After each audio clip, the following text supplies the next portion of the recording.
أشهد أن لا إله إلا الله وحده لا شريك له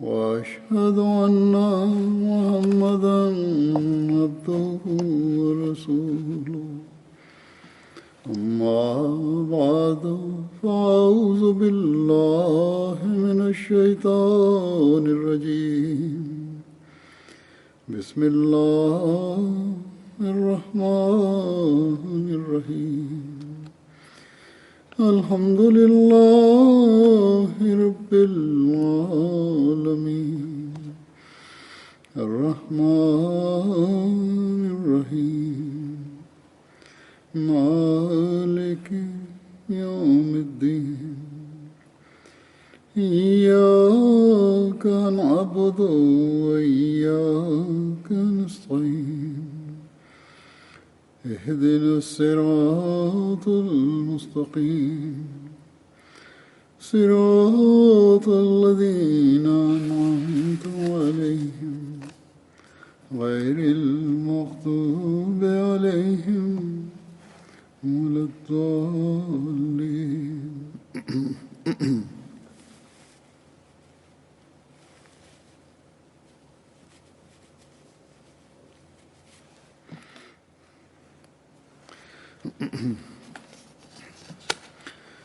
سب سے پہلے تم سب احمدیوں کا شکریہ ادا کرنا چاہتا ہوں جنہوں نے گزشتہ دنوں میرے گرنے پر چوٹ لگنے پر اپنے غیر معمولی جذبات کا اظہار کیا اور بڑی تڑپ سے دعائیں کی۔ اللہ تعالیٰ اب سب کو اس کی بہترین جزا دے، اخلاص و وفا میں بڑھائے۔ اس زمانے میں خدا تعالیٰ کی خاطر اور اللہ تعالیٰ کے ارشاد کے مطابق آپس کی محبت، خاص طور پر خلیفہ وقت سے یہ اخلاص و وفا کی مثال صرف جماعت احمدیہ ہی مل سکتی ہے۔ یہ دو طرفہ محبت بھی اللہ تعالیٰ کی پیدا کی ہوئی ہے۔ یہاں یہ بھی نہیں پتہ چلتا کہ کون زیادہ دوسرے کے لیے درد رکھتا ہے۔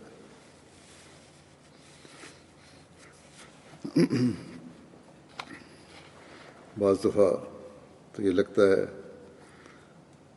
کہ افراد جماعت کی خلافت سے محبت انتہا کو پہنچی ہوئی ہے، اور خلیفہ وقت کی جو تعلق اور محبت ہے جماعت کے افراد کے ساتھ، بعض لوگوں کی مثالیں ایسی کہنے لگتا ہے کہ اس معیار کی نہیں ہیں، لیکن بہرحال یہ دو طرفہ محبت ہے، دو طرفہ تعلق ہے۔ اور جیسا کہ میں نے کہا، ایک ایسا تعلق ہے جس کی کوئی مثال دنیاوی رشتوں میں نہیں ملتی۔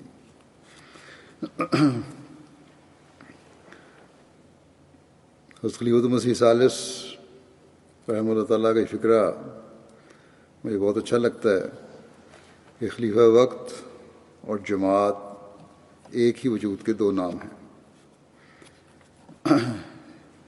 یہ آپ لوگوں کی دعاؤں کی قبولیت ہے کہ اللہ تعالیٰ کے فضل سے غیر معمولی طور پر جلدی زخم جو ہیں مندمل ہوئے۔ ڈاکٹر صاحب نے مجھے کہا کہ چہرے کے زخم جلدی عموماً ٹھیک ہو جاتے ہیں، لیکن جس رفتار سے یہ ٹھیک ہوئے ہیں، یہ ڈاکٹر صاحب کہتے ہیں کہ مجھے بھی اتنا خیال نہیں تھا۔ ان کو میں نے یہی کہا تھا کہ علاج تو اپنی جگہ، لیکن اصل چیز دعائیں ہیں جو احمدی کر رہے ہیں۔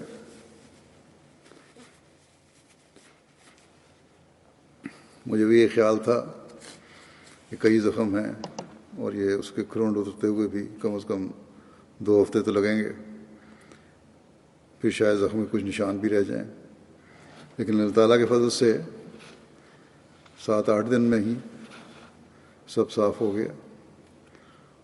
اس چوٹ کی وجہ سے جو مجھے تجربہ ہوا وہی بتا دیتا ہوں۔ مرہم عیسیٰ لگانے کا یہ کچھ عرصہ ہوا، میر محمود احمد صاحب ناصر نے سریانی نسخہ کے مطابق بنا کے مجھے بھجوائی تھی، وہ میں نے اب استعمال کی۔ اسی طرح ہومیوپیتھک کریم کیننڈولا ہے۔ بہرحال اصل فضل تو اللہ تعالیٰ کا ہے، وہی شافی ہے۔ دوائیاں جو میں نے ذکر کیا وہ اس لیے کہ شاید دوسروں کو بھی فائدہ ہو جائے، بعض دفعہ ضرورت پڑتی ہے۔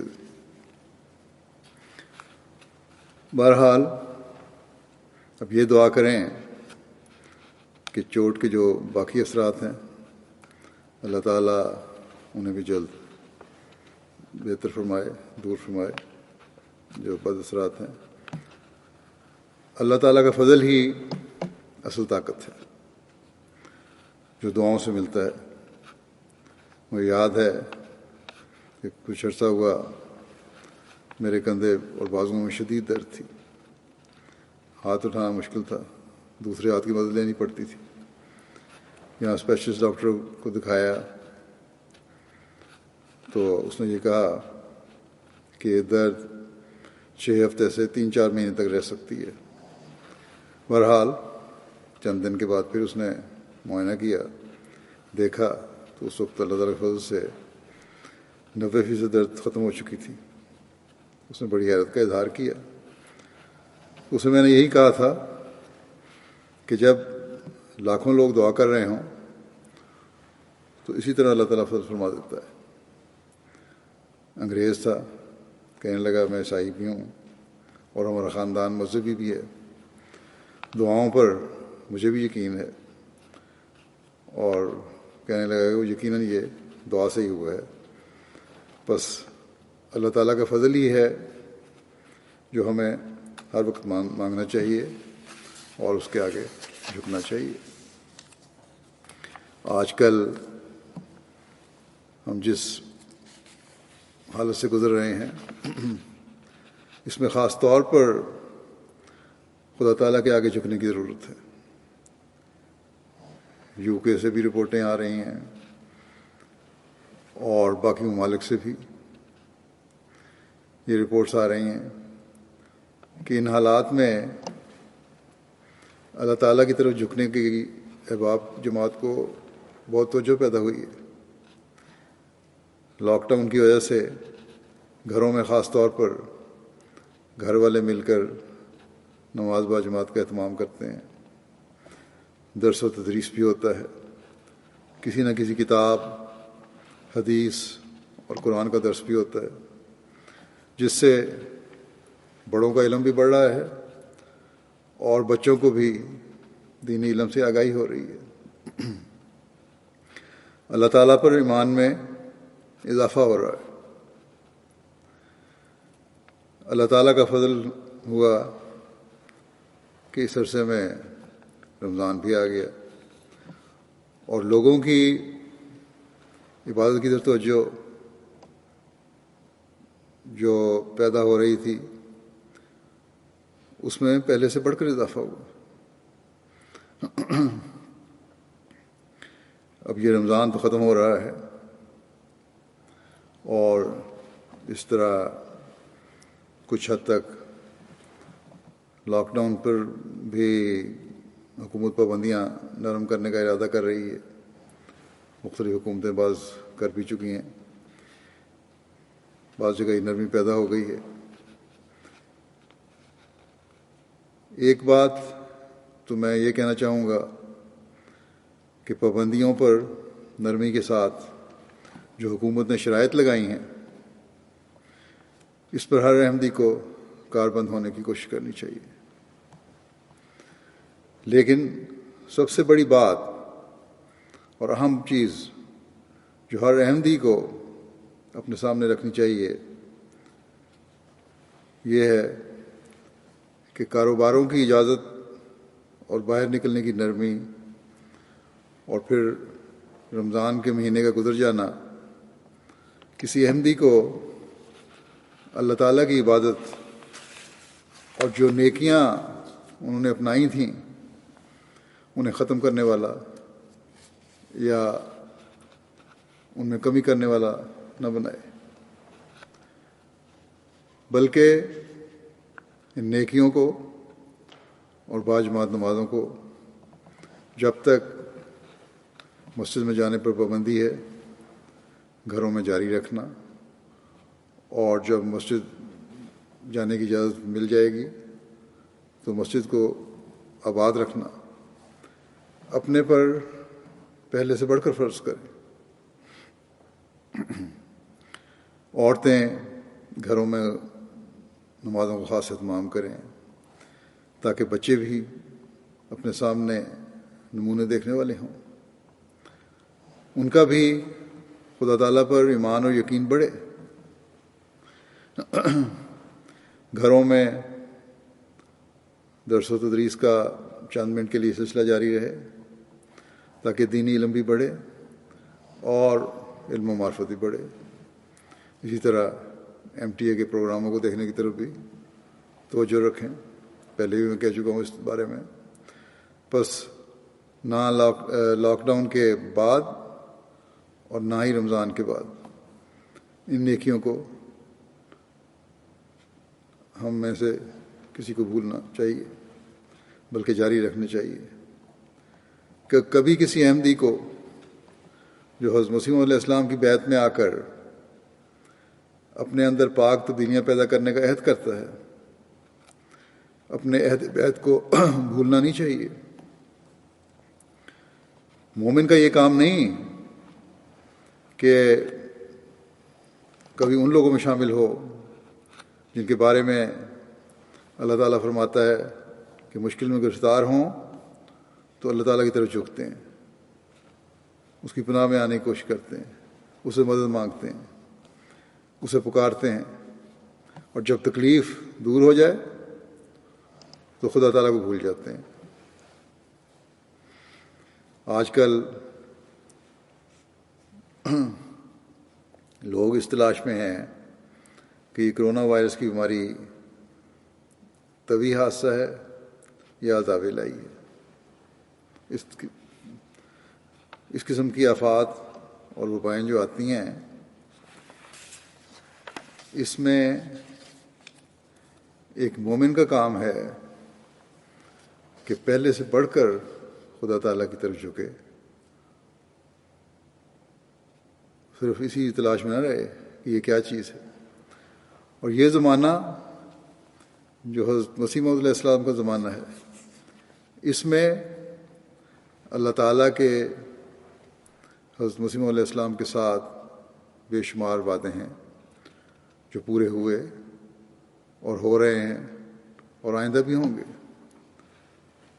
اگر کوئی انظاری پہلو رکھنے والی باتیں ہیں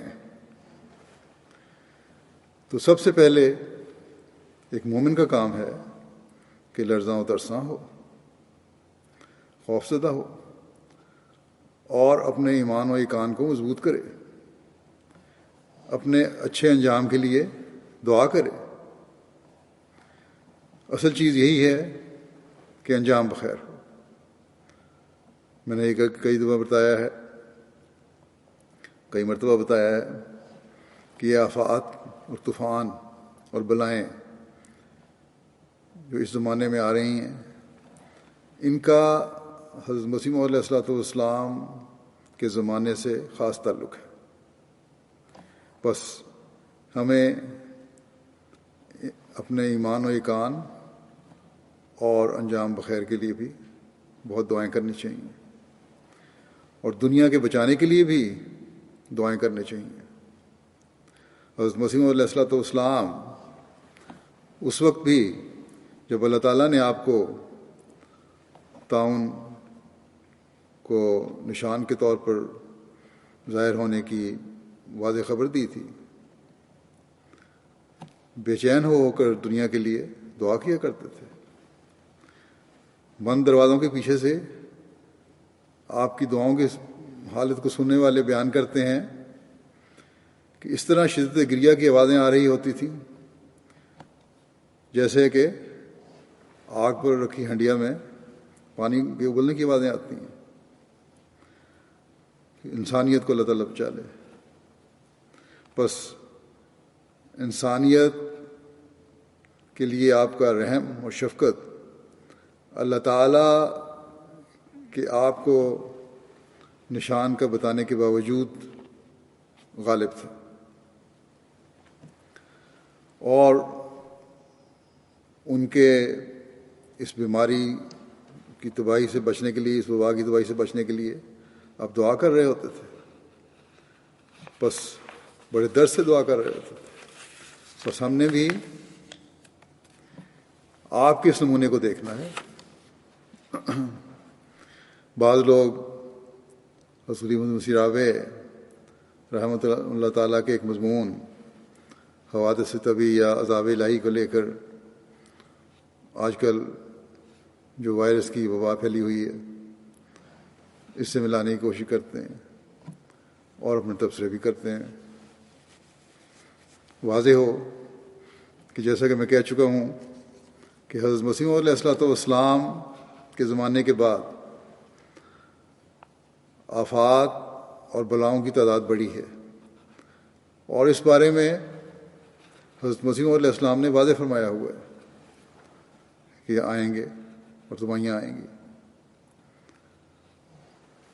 اس میں تو کوئی شک نہیں. لیکن جیسا کہ میں گزشتہ خطبات میں بیان کر چکا ہوں، حضرت مسیح علیہ الصلوۃ والسلام نے یہ بھی فرمایا ہے کہ بعض ایمان والے بھی قانون قدرت کے تحت اس کی لپیٹ میں آ جاتے ہیں، لیکن ان کا مقام شہید کا ہوتا ہے اور ان کا انجام بخیر ہوتا ہے. اور آن حضرت صلی اللہ علیہ وسلم کے ارشاد کے مطابق بھی ان کا انجام انہیں جنت میں لے جانے والا ہوتا ہے، جیسا کہ آپ صلی اللہ علیہ وسلم نے فرمایا کہ جس جنازے پر لوگ اس شخص کی تعریف کریں، اس کی خدمات کی تعریف کریں، اس کے حقوق العباد اور حقوق اللہ کی ادائیگی کی گواہی دیں اور تعریف کریں، اس پر جنت واجب ہو جاتی ہے. اور ہم دیکھتے ہیں کہ بہت سارے لوگ ہیں ایسے بعض احمدی مخلصین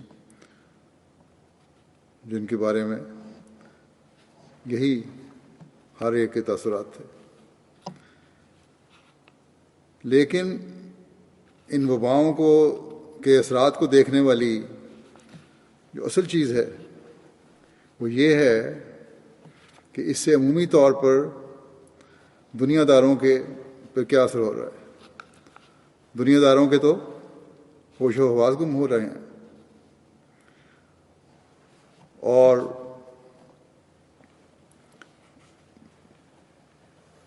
ہوتے ہیں. اور آج کل یہ دنیا میں ہم دیکھ رہے ہیں کہ کس طرح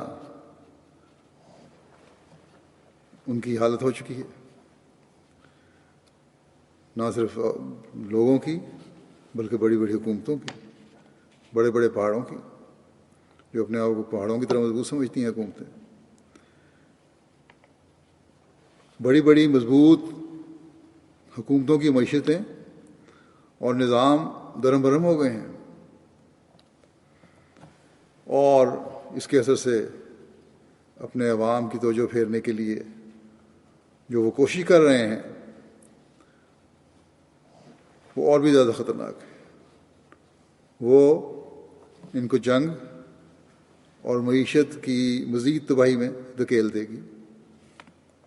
بس جب تک یہ لوگ اپنے اندر ایسی تبدیلی پیدا نہیں کریں گے جس سے فسادوں کی کیفیت دور نہ ہو، ایک کے بعد دوسری تباہی میں یہ لوگ خود ڈوبتے چلے جائیں گے. حضرت مسیح علیہ الصلوۃ والسلام نے بھی یہی فرمایا ہے کہ مسلمان ہونا یا مذہبی غلطیوں کا نہ ہونا یا جو مذہبی غلطیوں کا جو مواخذہ ہے، یہ تو قیامت کے دن ہے، اللہ تعالیٰ کا سوگ دیکھے گا. لیکن فتنہ و فساد اور حقوق غصب کرنا اور خدا کے بندوں کا استہزاء کرنا، یہ بے چین کرنے والی تباہیاں لاتا ہے. بہرحال ہمارا کام دعا کرنا اور دنیا کو سمجھانا اور اپنی حالتوں کو پاک بنانا ہے. اور خلیفہ رابع کہ جس مضمون کی میں نے بات کی ہے وہ لمبا مضمون ہے، لیکن ہر احمدی کو جس بات کی طرف توجہ دینی چاہیے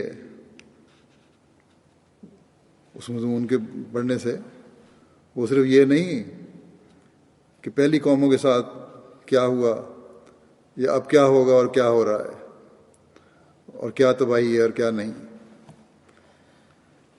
یقیناً یہ باتیں بھی خوف زدہ کرنے والی ہونی چاہیے، اپنی حالتوں کی طرف توجہ دینے والی ہونی چاہیے، لیکن جو اصل بات ہے،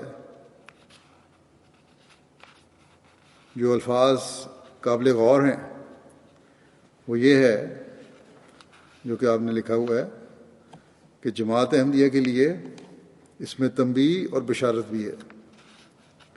تنبیہ یہ کہ صرف احمدیت کا عنوان بچانے کے لیے کافی نہیں ہوگا، بلکہ تقویٰ کی شرط بھی ساتھ لگی ہوئی ہے. اور بشارت کا پہلو یہ ہے کہ جماعت میں جو عملی کمزوریاں آ چکی ہوں گی، بڑی تیزی کے ساتھ ان کی اصلاح کی کوشش احمدی کرے گا. بس خلاصہ یہ کہ جنہوں نے بیعت کا صرف نام لگایا ہوا ہے، ایک لیبل ہے، وہ آپ کی پاک تعلیم کی طرف لوٹیں گے تو پھر ہی بچت ہے، اور خدا کی طرف لوٹنا ہی یہ ان کے لیے بشارت ہے، ورنہ کوئی بشارت نہیں. اور جیسا کہ میں نے کہا تھا کہ ان دنوں میں جو خاص توجہ پیدا ہوئی ہے اسے اب قائم رکھیں، اور خود بھی اور اپنے بچوں کو بھی حقوق اللہ اور حقوق العباد کی ادائیگی کی طرف توجہ دلائیں، کیونکہ دنیا کی تباہی کے بعد خدا تعالیٰ کی طرف جب دنیا کی نظر ہوگی، توجہ ہوگی، حقوق کی ادائیگی کی طرف جب نظر ہوگی، تو پھر لوگ جماعت کی طرف ہی دیکھیں گے، پھر احمدی ہی ہوں گے جو دنیا کی صحیح رہنمائی کر سکیں گے.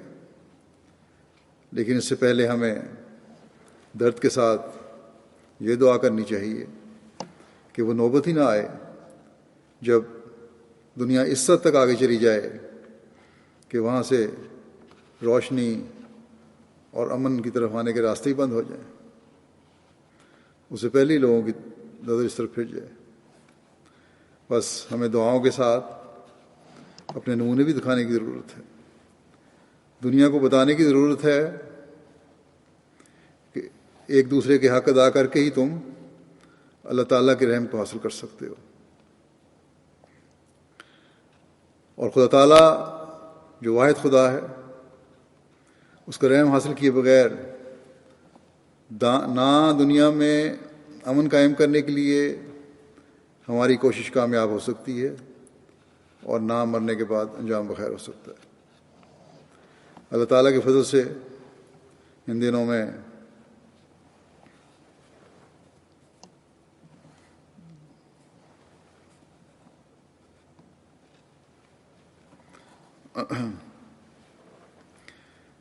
جہاں جماعت کے افراد عبادتوں کی طرف توجہ دے رہے ہیں، وہاں خدمت خلق کے کام بھی کر رہے ہیں، نوجوان بھی اور صحت مند انصار بھی اور لجنہ بھی، ہر جگہ سے بڑی اچھی رپورٹس آ رہی ہیں اس بارے میں بھی۔ یہ خدمت خلق بعض بھٹکے ہوئوں کو راستے دکھانے کا بھی باعث بن رہی ہے دنیا داروں کو۔ گزشتہ دنوں کینیڈا کی رپورٹ تھی کہ ایک عورت نے رات 2 بجے خدام کی جو ہمسایوں کی ہیلپ لائن ہے اس کو ہر جگہ سے مایوس ہو کر فون کیا کہ یہ میری مجبوری ہے، میرا لڑکا بیمار ہے اور دوائی حاصل کرنے کے تمام راستے بند ہو چکے ہیں، ہر جگہ سے انکار ہو گیا ہے۔ وہ کہتی تھی سب نے یہی کہا کہ صبح سے پہلے نہیں مل سکتی اور اس کی بہت بری حالت ہے۔ وہ کہتی ہے کہ میں نے کہا کہ لوگ کہتے ہیں خدا ہے، گو میں خدا کو نہیں مانتی، چلو آج آزماتے ہیں۔ کہتی ہے میں نے انتہائی کرب اور اضطرار کی حالت میں کہا کہ اے خدا اگر تو ہے تو میرا بیٹا اس بری حالت میں ہے، اس کی دوائی کا انتظام کر دے۔ اور ساتھ ہی مجھے کہتی ہے خدام کی ہیلپ لائن کا بھی خیال آیا، فون کیا تو کسی آدمی نے فون اٹھایا، اسے اپنی ضرورت بتائی تو اس نے کہا کوشش کرتا ہوں۔ تھوڑی دیر بعد پھر اسی شخص کا فون آیا کہ اس وقت رات کے 2 بجے ہیں، انتظام مشکل ہے۔ اس شخص نے کہا کہ تمہارے لڑکے کی حالت کیا ہے؟ میں نے پھر ساری صورتحال بتائی اور بڑی بے چینی کا اظہار کیا۔ تو اس نے کہا اچھا خود میں دیکھتا ہوں جا کے، کسی جگہ جا کے، کوئی فارمیسی ایک جگہ ہے وہاں کھلی ہوتی ہے فلاں جگہ پہ، اگر کھلی ہوئی تو دوائی لے آتا ہوں۔ وہ رات کو گیا اٹھ کے، کہتی ہے اس کو جو میں نے جگایا تھا وہ نیند کی حالت میں تھا، لیکن پھر بھی وہ 50 کلومیٹر کا سفر کر کے گیا اور مجھے دوائی لا کر دی۔ اس بات سے مجھے خدا کے ہونے کا یقین آ گیا، اور یہ یقین احمدی خادم کی وجہ سے مجھے ملا اور میں اس کے لیے شکر گزار ہوں۔ بس ان دنوں میں ہم خدمت انسانیت کر کے بندوں کو خدا کے قریب لانے کا بھی ذریعہ بن سکتے ہیں، جس کے لیے ہم میں سے ہر ایک کو کوشش کرنی چاہیے، نہ یہ کہ یہ دیکھتے رہیں کہ تباہی آتی ہے یا نہیں آتی۔ اور پھر رمضان میں جو سبق ہمیں اس میں دوسروں کی تکلیف کا احساس کرنے کا ملا ہے اسے بھی جاری رکھنا چاہیے کہ ہر ہمیشہ دوسروں کی تکلیف کا احساس کرتے رہیں۔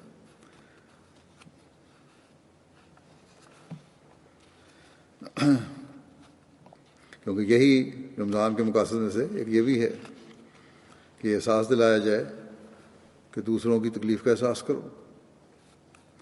بس ایک دنیا کا ماحول جو عمومی طور پر اس وبا کی وجہ سے بنا ہوا ہے، اور ایک رمضان کا ماحول، اب ہمیں ہمیشہ اپنی ذمہ داریوں کی طرف توجہ دلانے والا بنا رہنا چاہیے۔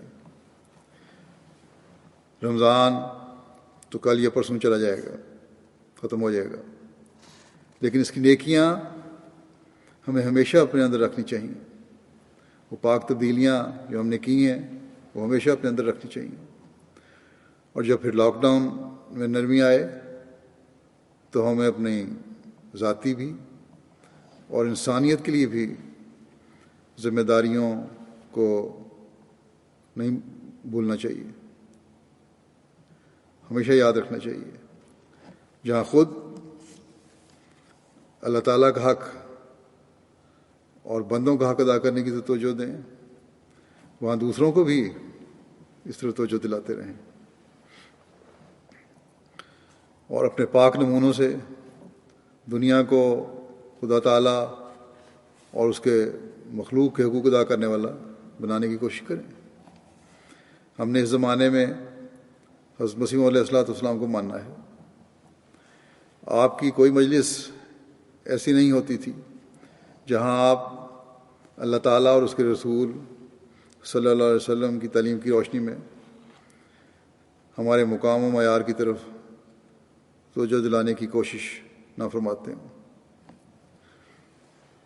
بس ہمیں ہر وقت آپ کی نسائی کی جگالی کرتے رہنا چاہیے تاکہ حقیقی ایمان و ایقان ہمیں حاصل ہو۔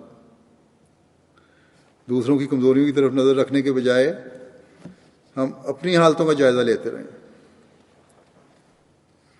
اس حوالے سے اس وقت میں حضرت مسیح موعود علیہ السلام کے بعض حوالے بھی آپ کے سامنے پیش کروں گا جن پر ہمیں غور کرتے رہنا چاہیے۔ حضرت اقدس مسیح موعود علیہ السلام ہمیں کس مقام اور معیار پر دیکھنا چاہتے ہیں۔ ایک جگہ ہمارے اس معیار کا ذکر فرماتے ہوئے حضرت اقدس مسیح موعود فرماتے ہیں کہ چاہیے کہ ہر ایک شخص تہجد میں اٹھنے کی کوشش کرے اور 5 وقت کی نمازوں میں بھی قنوت میں لا دیں۔ ہر ایک کو خدا کو ناراض کرنے والی باتوں سے توبہ کریں۔ توبہ سے یہ مراد ہے کہ ان تمام بدکاریوں اور خدا کی نارضامندی کے باعثوں کو چھوڑ کر ایک سچی تبدیلی کریں اور آگے قدم رکھیں اور تقوی اختیار کریں۔ اس میں بھی خدا کا رحم ہوتا ہے۔ فرمایا عادات انسانی کو شائستہ کریں، غضب نہ ہو، تواضع اور انکسار اس کی جگہ لے لے، اخلاق کی درستی کے ساتھ اپنے مقدور کے موافق صدقات کا دینا بھی اختیار کرو۔ یطعمون الطعام علی حبہ مسکینا و یتیما و اسیرا، یطعمون الطعام علی حبہ مسکینا و یتیما و اسیرا، یعنی خدا کی رضا کے لیے مسکینوں اور یتیموں اور اسیروں کو کھانا دیتے ہیں اور کہتے ہیں کہ خاص اللہ تعالیٰ کی رضا کے لیے ہم دیتے ہیں اور اس دن سے ہم ڈرتے ہیں جو نہایت ہی ہولناک ہے۔ قصہ مختصر، دعا سے توبہ سے کام لو اور صدقات دیتے رہو تاکہ اللہ تعالیٰ اپنے فضل و کرم کے ساتھ تم سے معاملہ کرے۔ پھر جماعت کو نصیحت کرتے ہوئے فرمایا اللہ تعالیٰ کسی کی پرواہ نہیں کرتا مگر صالح بندوں کی۔ آپس میں اخوت اور محبت کو پیدا کرو اور درندگی اور اختلاف کو چھوڑ دو۔ ہر ایک قسم کے ہزل اور تمسخر سے مطلقاً کنارہ کش ہو جاؤ، کیونکہ تمسخر انسان کے دل کو صداقت سے دور کر کے کہیں کا کہیں پہنچا دیتا ہے۔ آپس میں ایک دوسرے کے ساتھ عزت سے پیش آؤ۔ ہر ایک اپنے آرام پر اپنے بھائی کے آرام کو ترجیح دے۔ اللہ تعالیٰ سے ایک سچی صلح پیدا کر لو اور اس کی اطاعت میں واپس آ جاؤ۔ اللہ تعالیٰ کا غضب زمین پر نازل ہو رہا ہے اور اس سے بچنے والی وہی ہیں جو کامل طور پر اپنے سارے گناہوں سے توبہ کر کے اس کے حضور میں آتے ہیں۔ تم یاد رکھو اگر اللہ تعالیٰ کے فرمان میں تم اپنے تئیں لگاؤ گے اور اس کے دین کی حمایت میں سائی ہو جاؤ گے تو خدا تمام رکاوٹوں کو دور کر دے گا اور تم کامیاب ہو جاؤ گے۔ کیا تم نے نہیں دیکھا کہ کسان عمدہ پودوں کی خاطر کھیت میں سے ناکارہ چیزوں کو اکھاڑ کر پھینک دیتا ہے اور اپنے کھیت کو خوشنما اور درختوں کو بہراور پودوں سے آراستہ کرتا ہے اور ان کی حفاظت کرتا اور ہر ایک ضرر اور نقصان سے ان کو بچاتا ہے، مگر وہ درخت اور پودے جو پھل نہ لاویں اور گلنے اور خشک ہونے لگ جاویں ان کی مالک پرواہ نہیں کرتا۔ کوئی مویشی آ کر ان کو کھا جاوے یا کوئی لکڑہارا ان کو کاٹ کر تنور میں ڈال دے۔ سو ایسا ہی تم بھی یاد رکھو اگر تم اللہ تعالیٰ کے حضور میں صادق ٹھہرو گے تو کسی کی مخالفت تمہیں تکلیف نہ دے گی، پر اگر تم اپنی حالتوں کو درست نہ کرو اور اللہ تعالیٰ سے فرمانبرداری کا ایک سچا عہد نہ باندھو تو پھر اللہ تعالیٰ کو کسی کی پرواہ نہیں۔ فرمایا چاہیے کہ تم خدا کے عزیزوں میں شامل ہو جاؤ۔ ہر ایک آپس کے جھگڑے اور جوش اور عداوت کو درمیان میں سے اٹھا دو کہ اب وہ وقت ہے کہ تم ادنیٰ باتوں سے اعراض کر کے اہم اور عظیم الشان کاموں میں مصروف ہو جاؤ۔ لوگ تمہاری مخالفت کریں گے، فرمایا سکھ پرواہ نہ کرو۔ اس بات کی وصیت کے طور پر یاد رکھو کہ ہرگز تندی اور سختی سے کام نہ لینا، مخالفت کریں گے لیکن تم نے ہرگز تندی اور سختی سے کام نہیں لینا، بلکہ نرمی اور آہستگی اور خلق سے ہر ایک کو سمجھاؤ۔ ہماری اخلاقی حالتوں کی درستی اور حقوق العباد کی ادائیگی کی طرف توجہ دلاتے ہوئے ایک موقع پر آپ نے فرمایا، ایک حدیث میں آیا ہے کہ قیامت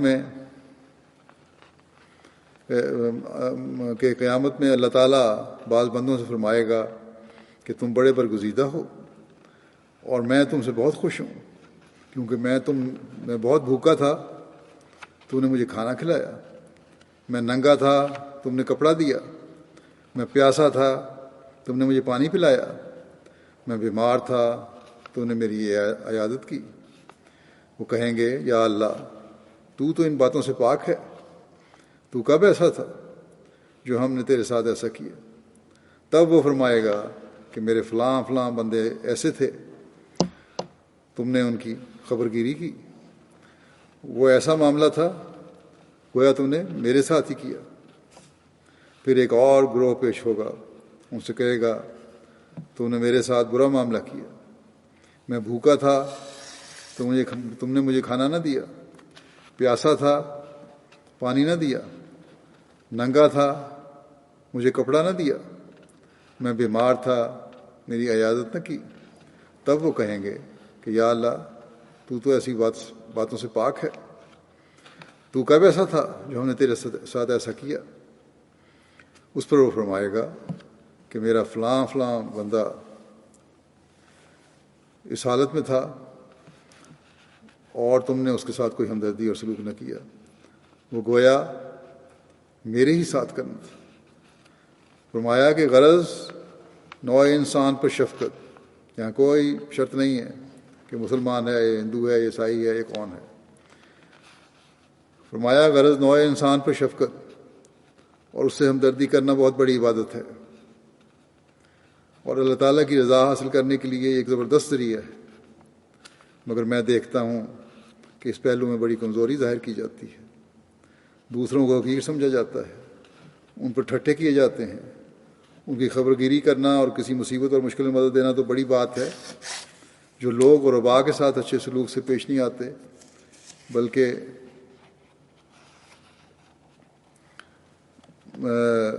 ان کو حقیر سمجھتے ہیں، مجھے ڈر ہے کہ وہ خود اس مصیبت میں مبتلا نہ ہو جائیں۔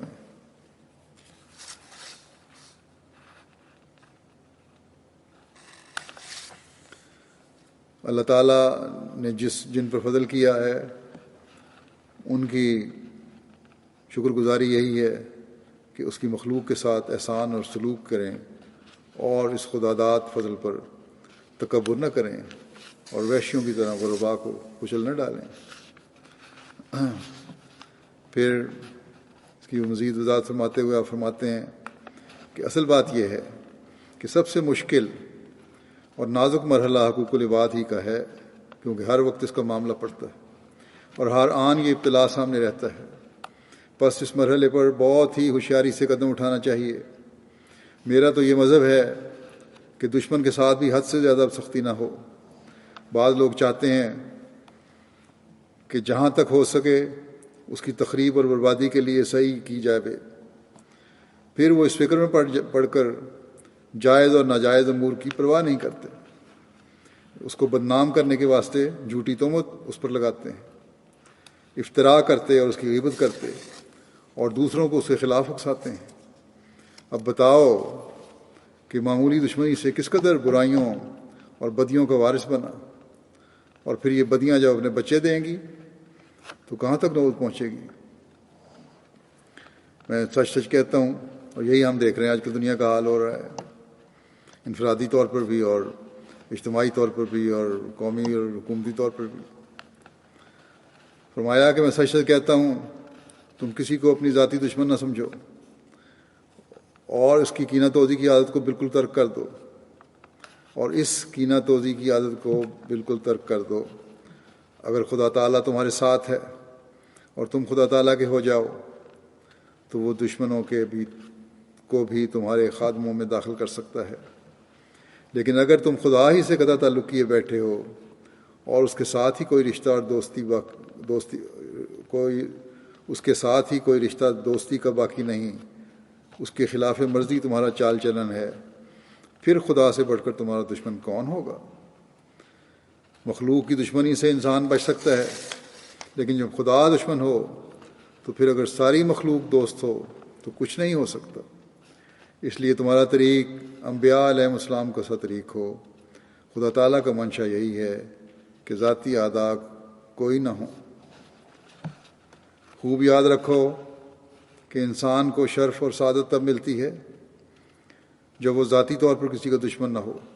ہاں، اللہ اور اس کے رسول کی عزت کے لیے الگ امر ہے، یعنی جو شخص خدا اور اس کے رسول کی عزت نہیں کرتا بلکہ ان کا دشمن ہے، اسے تم اپنا دشمن سمجھو۔ لیکن اس دشمنی کے سمجھنے کی بھی وضاحت فرما دی، فرمایا کہ اس دشمنی سمجھنے کے یہ معنی نہیں کہ تم اس پر افتدا کرو اور بلا وجہ اس کو دکھ دینے کے منصوبے کرو، نہیں، بلکہ اس سے الگ ہو جاؤ اور خدا تعالیٰ کے سپرد کرو۔ ممکن ہو تو اس کی اصلاح کے لیے دعا کرو، اپنی طرف سے کوئی نئی بھاجی اس کے ساتھ شروع نہ کرو۔ پھر اپنا اخلاقی معیاروں کی طرف توجہ دلاتے ہوئے فرماتے ہیں، اخلاقی حالت ایسی درست ہو کہ کسی کو نیک نیتی سے سمجھانا اور غلطی سے آگاہ کرنا ایسے وقت پر ہو کہ اسے برا معلوم نہ ہو، کسی کو استخفاف کی نظر سے نہ دیکھا جاوے، دل شکنی نہ کی جاوے، جماعت میں باہم جھگڑے فساد نہ ہوں، دینی غریب بھائیوں کو کبھی حقارت کی نگاہ سے نہ دیکھو، مال و دولت یا نسبی بزرگی پر بے جا فخر کر کے دوسروں کو ذلیل اور حقیر نہ سمجھو۔ خدا تعالیٰ کے نزدیک مکرم وہی ہے جو متقی ہے، چنانچہ فرمایا ہے، انا اکرمکم عند اللہ اتقاکم۔ دوسروں کے ساتھ بھی پورے اخلاق سے کام لینا چاہیے۔ جو بد اخلاقی کا نمونہ ہوتا ہے وہ بھی اچھا نہیں۔ ہماری جماعت کے ساتھ لوگ مقدمہ بازی کا صرف بہانہ ہی ڈھونڈتے ہیں۔ لوگوں کے لیے ایک تعاون ہے، ہماری جماعت کے لیے 2 تعاون ہیں۔ اگر کوئی جماعت میں سے ایک شخص برائی کرے گا تو اس ایک سے ساری جماعت میں حرف آئے گا۔ دانش مندی، حلم اور درگزر کے ملکہ کو بڑھاؤ، نادان سے نادان کی باتوں کا جواب بھی متانت اور سلامت روی سے دو، جاوا گوئی کا جواب جاوا گوئی نہ ہو۔ فرمایا کہ مناسب ہے کہ ان ابتلا کے دنوں میں اپنے نفس کو مار کر تقوی اختیار کریں۔ میری غرض ان باتوں سے یہی ہے کہ تم نصیحت اور عبرت پکڑو۔ دنیا فنا کا مقام ہے، آخر مرنا ہے، خوشی دین کی باتوں میں ہے، اصل مقصد تو دین ہی ہے۔ پھر ایک اور موقع پر نصیحت کرتے ہوئے فرمایا جماعت کو کہ ہماری جماعت کو ایسا ہونا چاہیے کہ نری لفاظی پر نہ رہے بلکہ بیت کے سچے منشا کو پورا کرنے والی ہو۔ ہماری جماعت کو ایسا ہونا چاہیے کہ نری لفاظی پر نہ رہے بلکہ بیت کے سچے منشا کو پورا کرنے والی ہو۔ اندرونی تبدیلی کرنی چاہیے۔ صرف مسائل سے تم خدا تعالیٰ کو خوش نہیں کر سکتے کہ مسائل جان لیے، یہ نہیں، اس سے اللہ تعالیٰ خوش نہیں ہوگا۔ اگر اندرونی تبدیلی نہیں تو تم میں اور تمہارے غیر میں کچھ فرق نہیں۔ اگر تم میں مکر، فریب، کسل اور سستی پائی جائے تو تم دوسروں سے پہلے ہلاک کیے جاؤ گے۔ ہر ایک کو چاہیے کہ اپنے بوجھ کو اٹھائے اور اپنے وعدے کو پورا کرے، عمر کا اعتبار نہیں۔ فرمایا جو شخص قبل از وقت نیکی کرتا ہے امید ہے کہ وہ پاک ہو جائے۔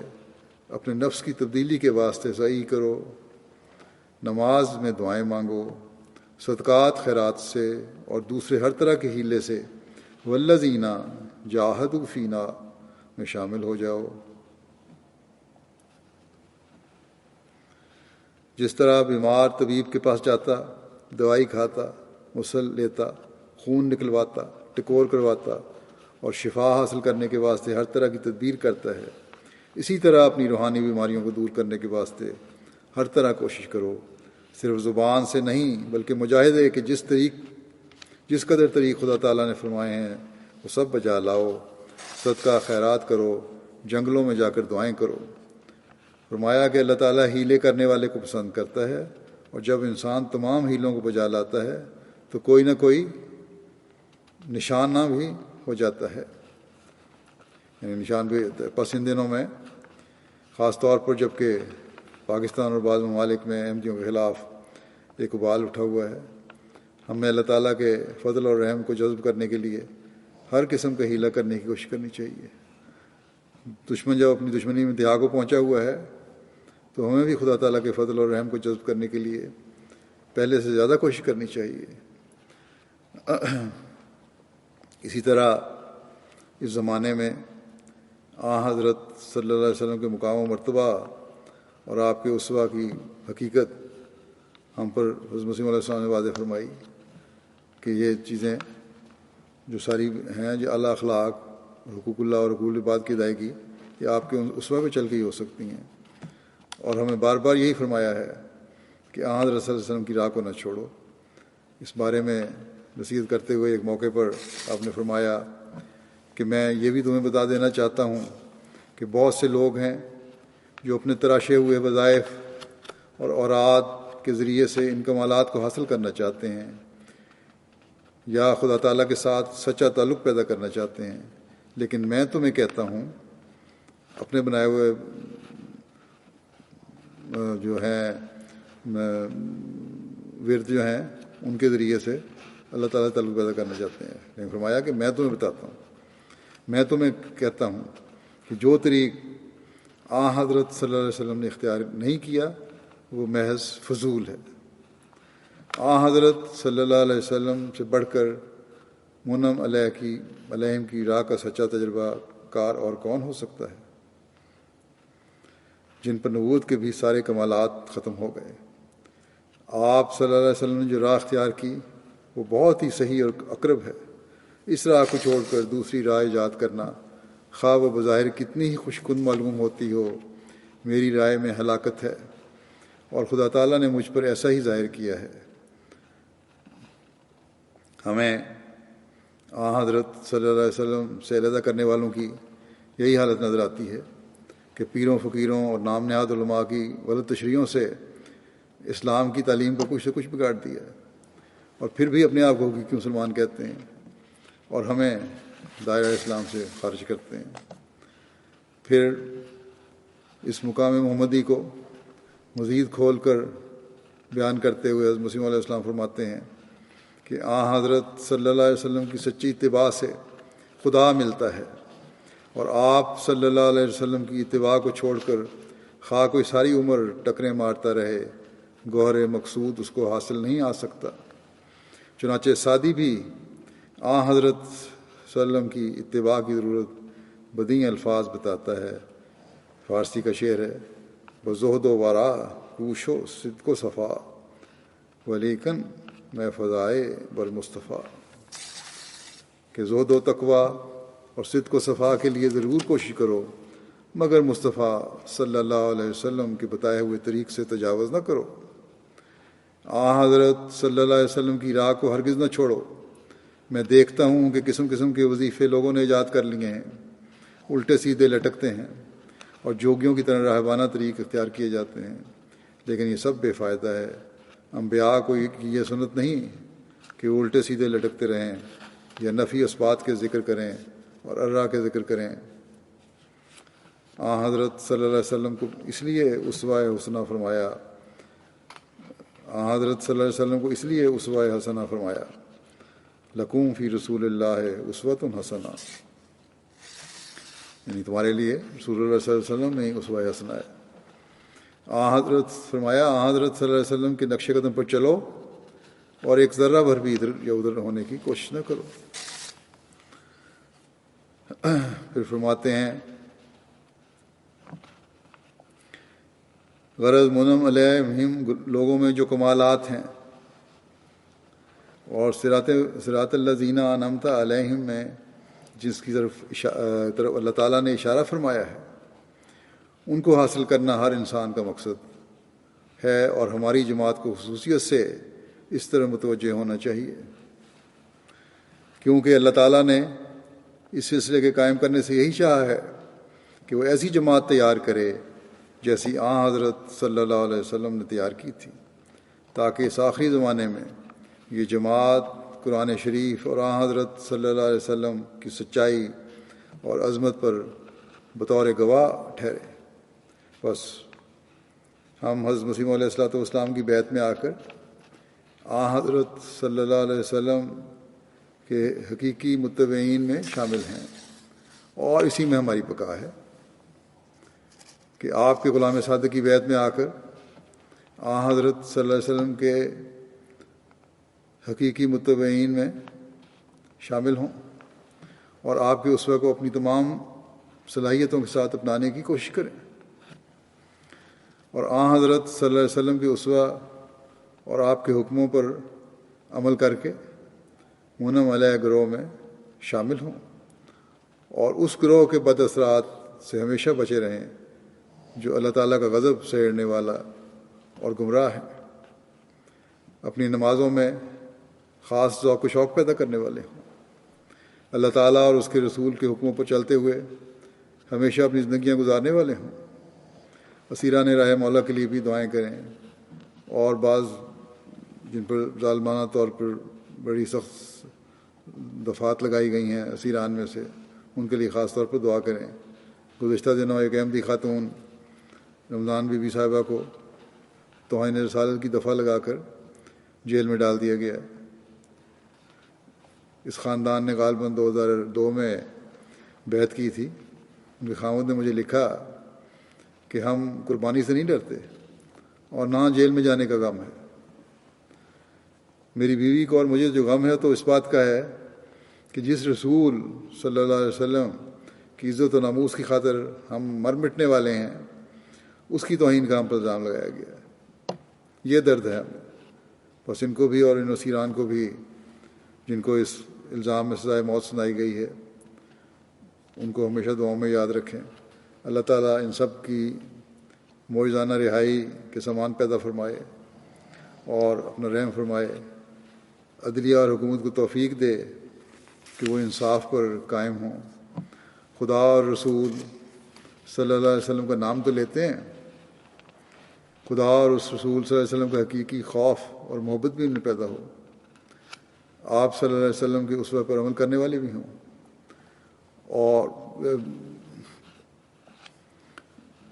اس کے علاوہ بھی میں بعض دعاؤں کی طرف توجہ دلانا چاہتا ہوں۔ اللہ تعالیٰ ہم میں سے ہر ایک کو توفیق دے کہ حضرت مسیح علیہ السلام کی بعثت کے مقصد کو پہچاننے والے ہوں۔ اللہ تعالیٰ اور اس کے رسول حضرت خاتم الانبیاء محمد رسول اللہ صلی اللہ علیہ وسلم کی محبت تمام محبتوں پر غالب ہو، اسلام کی حقیقی تعلیم پر عمل کرنے والے ہم ہوں، ہمارے گھر پیار اور محبت کے نمونے ہوں، جو بچے اپنے ماں باپ کے آپس کے جھگڑوں سے پریشان ہیں اللہ تعالیٰ ان کی پریشانیاں بھی دور فرمائے۔ تمام واقفین زندگی کے لیے دعا کریں، اللہ تعالیٰ انہیں بے نفس ہو کر خدمت دین کی توفیق عطا فرمانے کی خدمت دین کی توفیق عطا فرمائے، اور وہ اپنا وقف نبھانے والے ہوں۔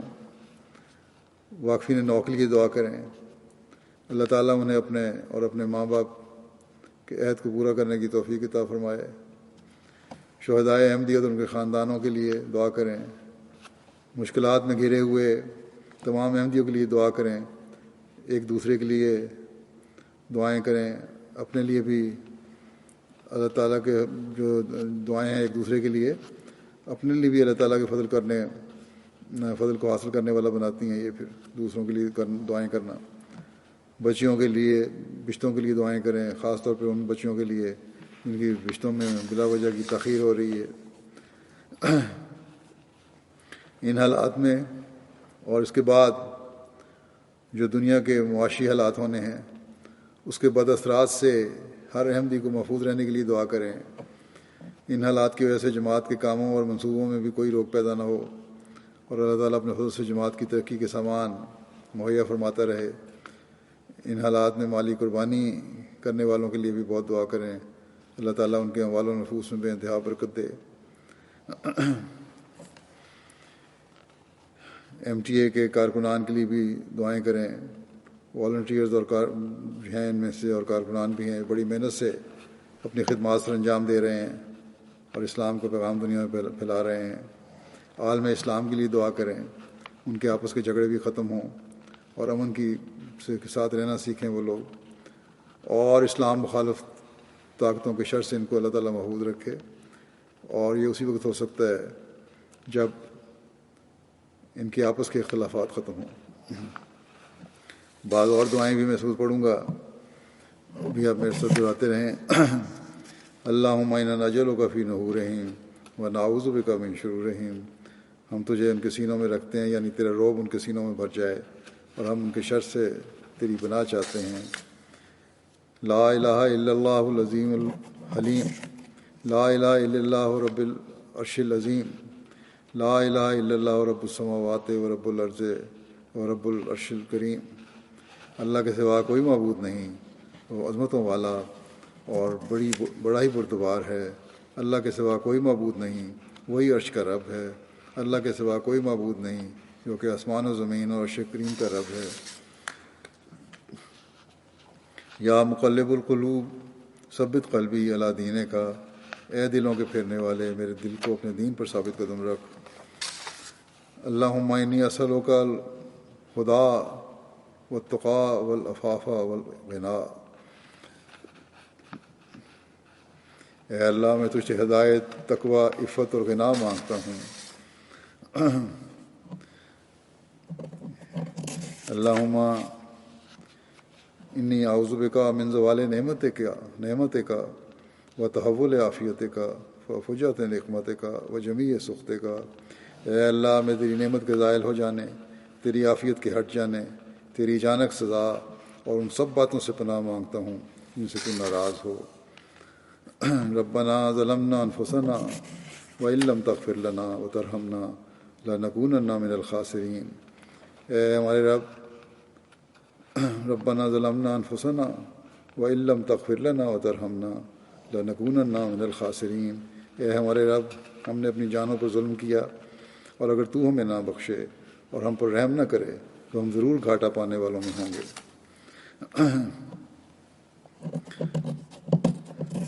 ربنا لا تزغ قلوبنا بعد إذ هديتنا وهب لنا من لدنك رحمة إنك أنت الوهاب، اے ہمارے رب، ہمارے دل ٹیڑھے نہ کر دینا بعد اس کے جو تو نے ہمیں ہدایت دی، اور ہمیں اپنے حضور سے رحمت عطا کرنا، یقیناً تو بہت عطا کرنے والا ہے۔ ربنا آتنا فی الدنیا حسنۃ وفی الآخرۃ حسنۃ حسنۃ وقنا عذاب النار، یعنی اے ہمارے رب، ہمیں دنیا میں بھی کامیابی عطا کر اور آخرت میں کامیابی عطا دے، اور ہمیں آگ کے عذاب سے بچا۔ حضرت مسیح علیہ السلام کی ایک دعا ہے کہ اے رب العالمین، میں تیرے احسانوں کا شکریہ ادا نہیں کر سکتا، تو نہایت ہی رحیم و کریم ہے، تیرے بے غایت مجھ پر احسان ہے، میرے گناہ بخشتا میں ہلاک نہ ہو جاؤں، میرے دل میں اپنی خالص محبت ڈال تاکہ مجھے زندگی حاصل ہو، اور میری پردپوشی فرما، اور مجھ سے ایسے عمل کرا جن سے تو راضی ہو جائے۔ میں تیرے وجہ کریم کے ساتھ اس بات سے بھی پناہ مانگتا ہوں کہ تیرا غضب مجھ پر وارد ہو، رحم فرما، رحم فرما، رحم فرما، اور دنیا و آخرت کی بلاؤں سے مجھے بچا، کیونکہ ہر ایک فضل و کرم تیرے ہی ہاتھ میں ہے۔ آمین۔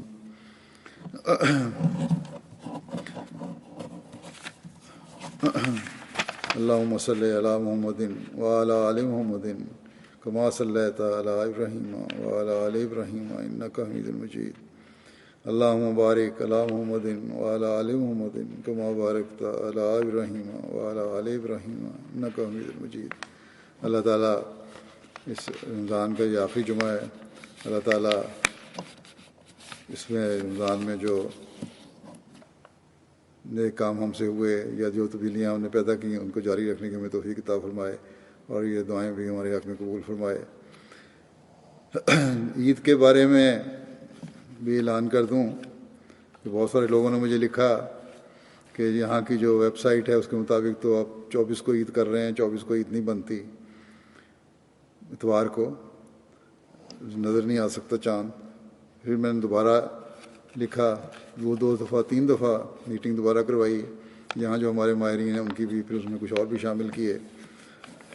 امیر صاحب کو میں نے کہا تھا خود بھی دیکھیں، پھر انہوں نے ایک نقشہ بنا کے بھیجا مجھے۔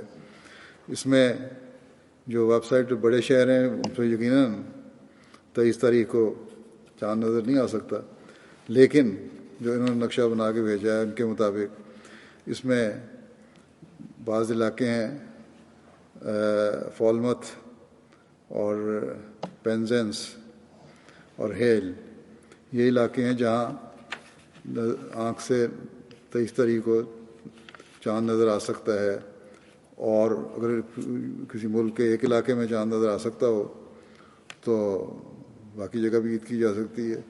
جو مسلمان ممالک میں رویت ہلال کمیٹیاں وہ بھی اس طرح جائزے لیتی ہیں۔ تو بہرحال اس جائزے کے بعد 2-3 دفعہ دوبارہ جائزہ لینے کے بعد یہی فیصلہ ہے کہ انشاءاللہ تعالیٰ عید اتوار کو ہوگی 24 تاریخ کو۔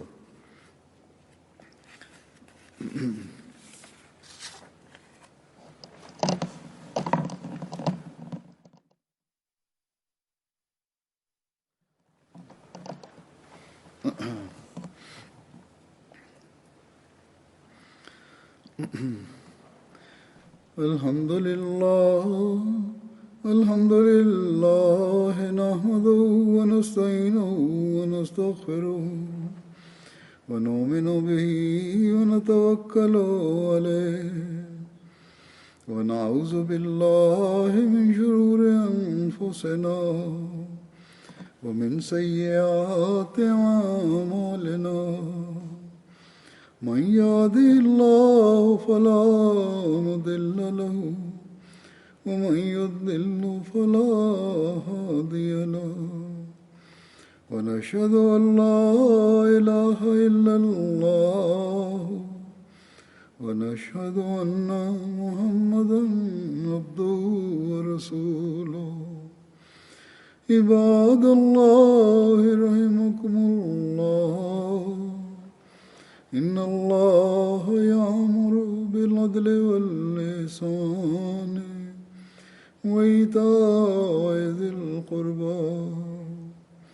وينهى عن الفحشاء والمنكر والبغي يعظكم لعلكم تذكرون اذكروا الله يذكركم وادعوه يستجب لكم ولذكر الله أكبر